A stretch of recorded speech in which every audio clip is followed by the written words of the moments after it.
Hi all, MS എക്സലിൽ ഞാൻ name, age, address പിന്നെ phone number എല്ലാം ടൈപ്പ് ചെയ്ത് വെച്ചിട്ടുണ്ട്.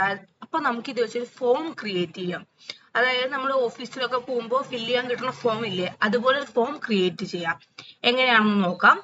ആദ്യം ഇത് സെലക്ട് ചെയ്യുന്നു, റൈറ്റ് ക്ലിക്ക് ചെയ്യുന്നു, ഫോർമാറ്റ് സെൽസിൽ പോകുന്നു, കസ്റ്റം എടുക്കുന്നു, ജനറൽ ഡിലീറ്റ് ചെയ്ത് കളഞ്ഞിട്ട് @*_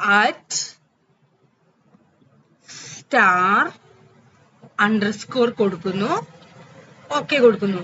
നോക്കൂ, ഇപ്പൊ ഒരു ഫോം പോലെ ആയില്ലേ. വളരെ സിമ്പിൾ ആണ്. റൈറ്റ് ക്ലിക്ക് ചെയ്യുക, ഫോർമാറ്റ് സെൽസ് എടുക്കുക, എന്നിട്ട് കസ്റ്റം എടുത്തിട്ട് @*_ കൊടുത്ത് ഓക്കെ കൊടുക്കുക. വളരെ സിമ്പിൾ ആണ്. എല്ലാവർക്കും മനസ്സിലായെന്ന് വിചാരിക്കുന്നു. എന്റെ വീഡിയോ ഉപകാരപ്രദമാവുകയാണെങ്കിൽ ലൈക്ക് ചെയ്യാനും ഷെയർ ചെയ്യാനും സബ്സ്ക്രൈബ് ചെയ്യാനും മറക്കരുത്. Thank you.